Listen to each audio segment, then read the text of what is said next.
Monopatinat elektronike nuk do të jenë më në qarkullim. Vendimi hyri në fuqi këtë të hënë, pasi Ministri e Punëve të Brendshme Albana Koçiu dhe drejtori i përgjithshëm i Policisë së Shtetit Ilir Prota bën publike rregullat e reja për sigurinë publike në lidhje me përdorimin e monopatinave elektrike. Bllokimi i mjeteve elektrike me 2 rrota erdhi pas shtimit të numrit të aksidenteve rrugore. Policia e Shtetit, në bashkëpunim me policitë bashkiake në të gjitha qarqet, ka nisur bllokimin e tyre deri në një udhëzim të dytë. Prej orëve të para të mëngjesit të së hënës, policia u pozicionua në disa prej segmenteve kryesore në kryeqytet për bllokimin e mjeteve elektrike.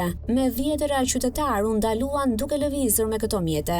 Megjithatë, ndalimi i monopatinave do të jetë për një kohë të caktuar. Autoritetet njoftuan se kjo mas ndalimi do të vijojë deri në saktësimin e rregullave dhe hapësirave për përdoruesit e këtyre mjeteve, duke nisur që nga korsit, rrugët apo hapësirat dhe deri te mosha e përdorimit.